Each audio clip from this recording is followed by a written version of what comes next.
कर दिया है, उन्हें मैं कहूंगा कि आप बिल्कुल सावधान हो जाओ। यहाँ मोहब्बत की दुकान खुली है, यहाँ नफरत करने वालों के खिलाफ मुहिम है। अभी से एनडीए को छोड़ करके और इंडिया में चले आइए, अपने देश में चले आइए। अगर भटक भी गए हैं तो यहाँ पर वापस चले आइए। ये बड़ा आज बुरा दिन आने वाला है और बुरा दिन वो भारतीय जनता पार्टी के आएगा। इसलिए आप मत फंसिए। आप पूरा देश 125 करोड़ उनके झांसे में आ गया।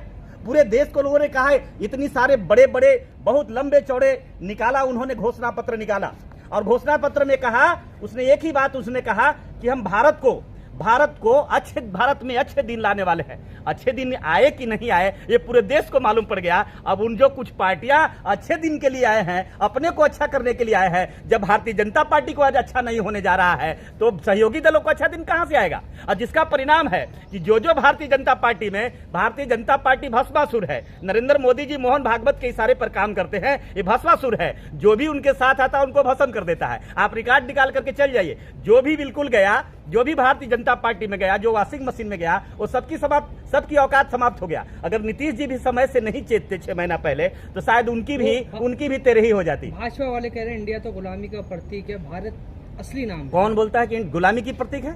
इंडिया भारत का प्रतीक है। भारत और इंडिया। इंग्लिश में नाम क्यों नहीं रहे? नहीं, इंडिया इंग्लिश क्यों नहीं? इंग्लिश से मुझे क्यों नफरत होना चाहिए? इस देश में जो बिल्कुल मजहब के नाम पर, धर्म के नाम पर, जाति के नाम पर, संप्रदाय के नाम पर जो इस देश की अक्सरियत को अपने कदमों के अंदर कलियों की तरह इस बाग को कुचला है, और वही आदमी आज इस देश के रहनुमाई का कसम खा रहा है। हमें भरोसा नहीं होता उनके बात पर। हमें नहीं जाना है इंडिया में और नहीं जाना है मुझे हिंदुस्तान में। मुझे जाना है भारत के 125 करोड़ लोग आज त्राहिमाम है। आज बिल्कुल जो आज इस हालात है इस देश में, बेरोजगारी का जो हालात है देखिए, शिक्षा की स्थिति है वो देखिए। आज क्या बोल रहे हैं? आज इनको कुछ नहीं बचा है तो अब एक ही बात कह रहे हैं, उज्ज्वला गैस की बात करने चले हैं। ये गरीबों को गैस बांटने चले हैं, गैस पर वोट लेना चाहते हैं। ये आज इस देश में 5 किलो अनाज देकर वोट लेना चाहते हैं। इस देश के 125 करोड़ जानना चाहता है ना, नहीं तो मिला 5 किलो। वो झांसा था, उन्होंने तो कहा। आपने गृह मंत्री का बयान नहीं सुना क्या? नमोई साजी जो बयान दिए, जो आप जैसे लोग, जब मीडिया के लोग वहां पर गए, अब मीडिया के लोगों ने कहा कि प्रधानमंत्री जी इतना लंबा चौड़ा आपने घोषणा पत्र दिया है, आपका घोषणा पत्र इंप्लीमेंट नहीं हुआ। आपने 100 करोड़ नौजवानों को आपने 2 करोड़ प्रत्येक वर्ष रोजगार देने की बात किया था। 2 करोड़ की नौकरी आपने नहीं दिया। किसानों का आय दुगना करने की बात आपने कहा था। आपने पढ़ाई दवाई फ्री करने की बात कहा था। तो उन्होंने कहा था, मैंने कहा नहीं था, वो तो चुनाव का हमारा जुमला है। तो ये जुमला बाबू हैं, आप जुमला बाबू की बात में नहीं आना चाहते। सुरक्षित हाथों में है और देश को बचाने की जरूरत है। बिल्कुल, किसी के हाथ में फंस गया है तो अलग बात है। देश किसी का बाप का जागीर नहीं है। ये भारत देश जो, अगर यहाँ पर 125 करोड़ आबादी है तो इस भारत की गिटी मिट्टी में भी रहने वाले, मेहनत करने वालों का यह देश है। जिनके खिलाफ षड्यंत्र रच रही है सब सरकार, जो आज गरीबों के बेटों को आरक्षण खत्म कर दिया, जो इस सरकार ने इस देश के सारे विभागों को प्राइवेट करने का काम किया, इस देश के कमजोर लोगों को तबाह करने का काम किया, इस देश में IRDP गरीबी रेखा के नीचे बसने वाले लोगों को सारी सुविधाओं को खत्म करने का काम किया, पढ़ाई और दवाई पर संकट लगाकर रह दिया, महंगाई की मार से देश तबाही पर लाकर खड़ा कर दिया। ये देश के 125 करोड़ बिल्कुल माफ करने वाले नहीं है। और 24 में नरेंद्र मोदी सफाया, नमो नमो बिल्कुल नमो होने वाला है। ये नमो जाने वाला है। नमो मतलब नरेंद्र मोदी, और नरेंद्र मोदी का अब साफ होने वाला है। नरेंद्र मोदी का सफाया कोई रोक नहीं सकता है, चाहे वो दुनिया की कोई भी गठबंधन बना ले। इंडिया इज इंडिया, ये नारा भी तो दिया था, उसके बाद क्या हाल हुआ कांग्रेस का? नहीं, देखिए, हम किसी नारे की बात नहीं करना चाहते। आज हम इसलिए कांग्रेस की वकालत कर रहे हैं क्योंकि आज इस देश में संकट है, और इस देश में राष्ट्रीय स्तर पर भारतीय जनता पार्टी को समाप्त करने में अगर कोई मजबूत आधार है, मजबूत पार्टी है, मजबूत विकल्प है तो कांग्रेस पार्टी है। इसलिए हम कांग्रेस पार्टी के साथ हैं।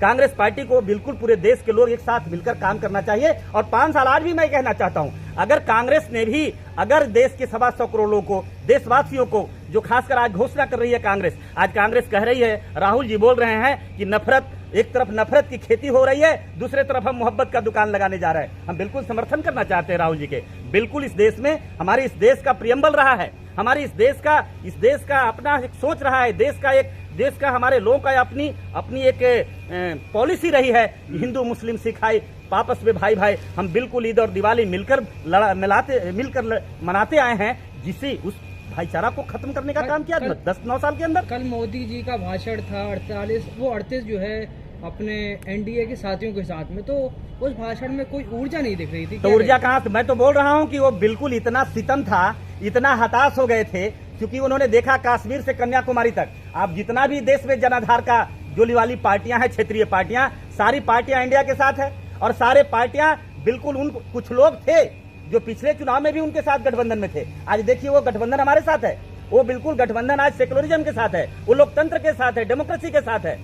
तो आज उनको सितम आना जरूरी है, क्योंकि अब वो तो दिखाना केवल कर है। कोई लोग जबरदस्ती हंसते हैं, मोदी जी जबरदस्ती मुस्कुरा रहे थे ताकि उस देश को लोगों को लगे कि उन्हें कोई कष्ट नहीं है, लेकिन उनको रिपोर्ट आ गया है और उसका रिपोर्ट का प्रमाण है हमारे पास। कोई हवा में मैं बात करना नहीं चाहता। उनका रिपोर्ट कर्नाटक ने दे दिया, उनका रिपोर्ट हिमाचल ने दे दिया। और दूसरी अभी नई ताजा खबर आपको है, आपको पता चल गया होगा कि बंगाल में निकाय का चुनाव हुआ, बंगाल में पंचायती राज का चुनाव हुआ, जहां 10%, जहां पूरे देश को ठग लिए थे, सत्ता में रहकर दिखा दिए थे, बंगाल बचा हुआ था। बंगाल को कभी हाथ नहीं लगी भारतीय जनता पार्टी, बड़ा उम्मीद किया था भारतीय जनता पार्टी ने, लेकिन उसका भी टेलर यहां पर आ गया कि 10% भी वोट नहीं हासिल कर सके और 10% परिणाम उनके पक्ष में नहीं आया। मान लिया मुझसे गलती हो सकती है, मगर मेरी नियत पे आप जो है नहीं। मोदी जी हैं कौन?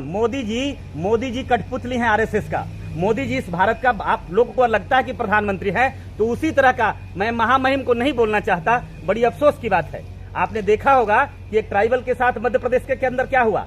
आज अफसोस की बात है, जिस देश को संविधान के रास्ते ले जाना था, संविधान से जिसे सजा देना था, आज उस व्यक्ति को हाथ में गणपति का फोटो दे करके जिस पे पेशाब किया गया एक ट्राइबल के बेटा पर, और उसको मुख्यमंत्री जी थाली लेकर पांव धो रहे हैं। अरे हमें ये खुशी तब मिलती जब संवैधानिक कार्रवाई करते और स्पीडी ट्रायल करके 3 महीने के अंदर फांसी पर लटका करके उसको दिखाते ये हमारा कानून का राज है। लेकिन पूरे प्रकरण से तो साबित हो गया कि मनुवाद को आप लाना चाहते हैं, जातिवाद को लाना चाहता है, संप्रदायवाद को लाना चाहते हैं, आप हिंदूवाद को खड़ा करके हिंदू मुस्लिम का नफरत पैदा करके पुनः आप सत्ता में वापस आना चाहते हैं। हिंदू खुश है ना मोदी जी कहाँ से? कौन बोलता है? आपके आंकड़े अगर होंगे तो मुझे बता दीजिए आप कि आपके पास कहाँ से 100 करोड़ है।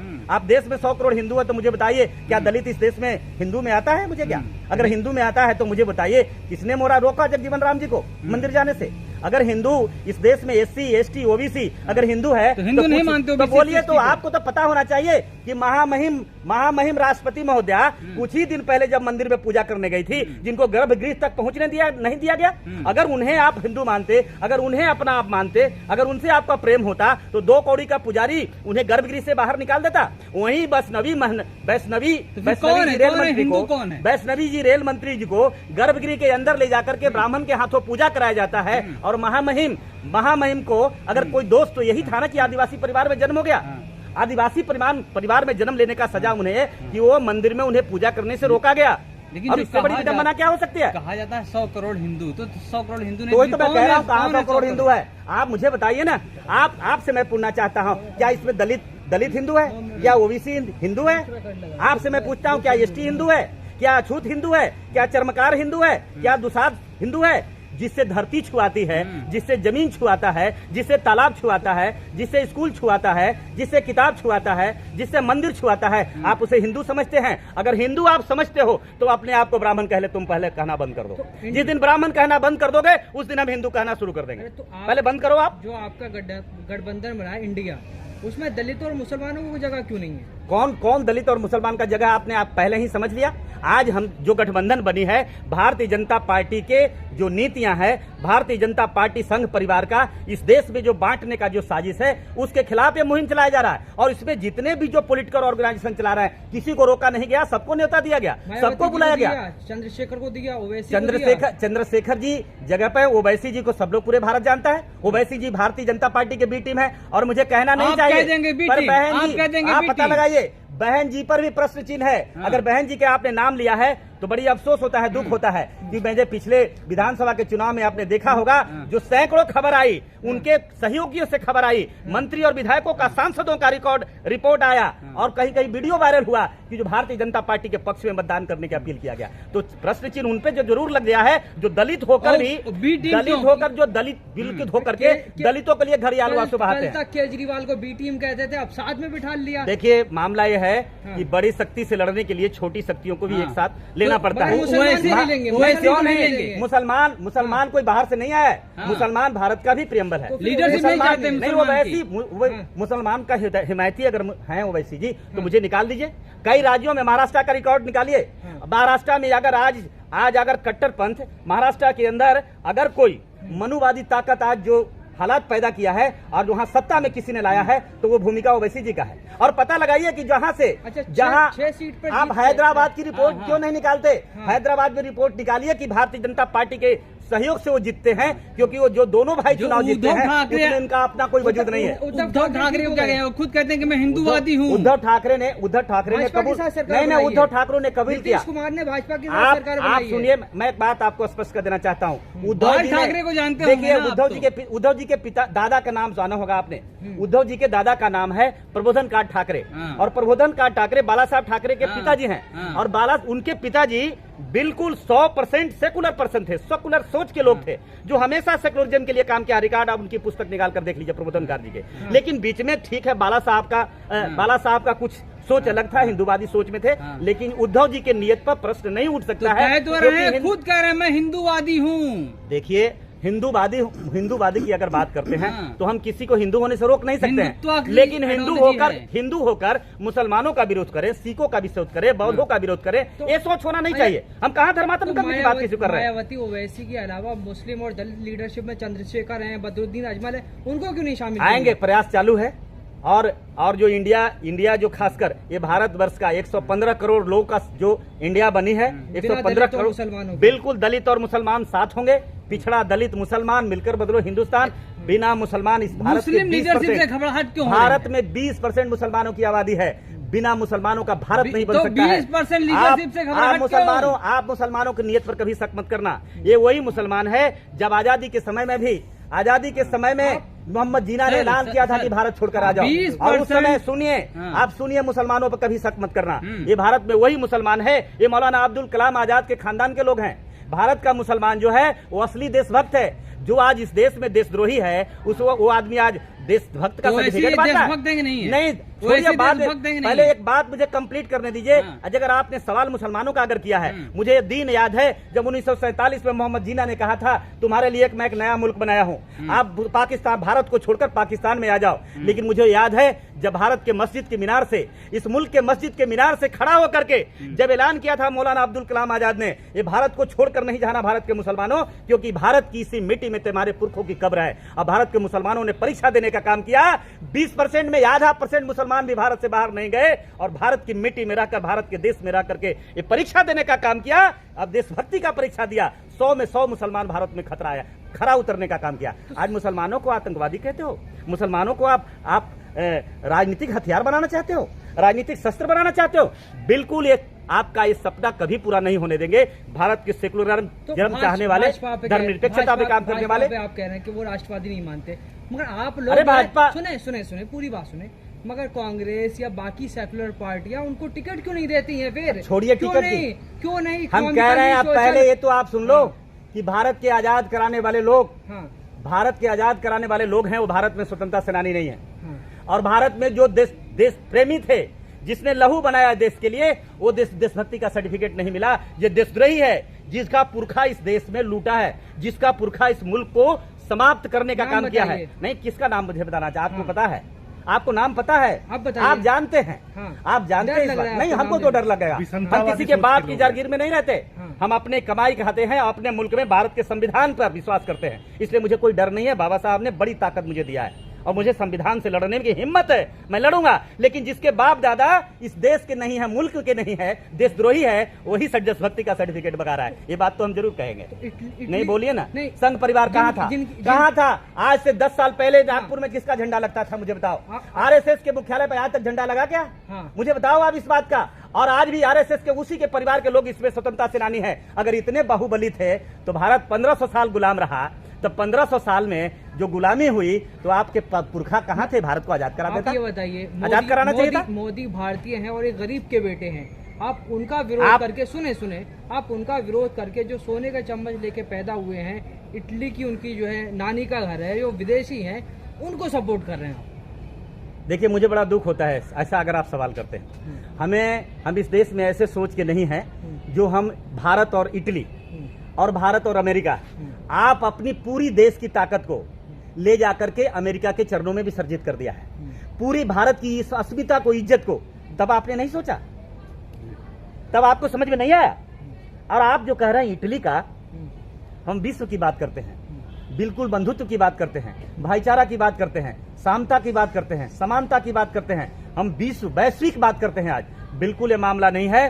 श्रीमती सोनिया गांधी जी पर अगर आप कहना चाहते हैं तो मैं स्पष्ट कर देना चाहता हूं, सोनिया गांधी जी राष्ट्रवादी हैं, सोनिया गांधी जी भारतवासी हैं, और सोनिया गांधी को बड़ी बलिदान है कि आज भी इस मुल्क में इस भारत के बेटा से शादी करके आज ही इस मिट्टी में दफन होने के लिए तैयार हो गया, कभी भारत को छोड़ने का निर्णय नहीं लिया, और आज भी संघर्ष कर रही हैं। जिसने अपना पति को त्याग किया, जिसने अपनी सास को त्याग किया, जिसने आज भी उनका बेटा शादी नहीं किया। एक लोग हैं जो शादी के लिए न जाने क्या कर ले रहे हैं, लेकिन इस देश के लिए शादी नहीं। नरेंद्र मोदी कौन बोलता है, पता लगाइए शादी की है कि नहीं की है। शादी करके जसोदाबेन कहाँ है, पता लगा लीजिए। अब तो अकेले नहीं पता तो अब क्यों है, वो तो एक सजा दे रहे हैं, एक महिला का अपमान है। आप जो नरेंद्र मोदी जी किए हैं, हम समझते, हम तो स्वर्ग और नरक नहीं जानते। अगर उनके परिभाषा में स्वर्ग और नरक है तो शायद नरक में मुझे जगह नहीं मिलने वाली है। शेर को आप इतने लोग कौन शेर है, मोदी जी शेर है।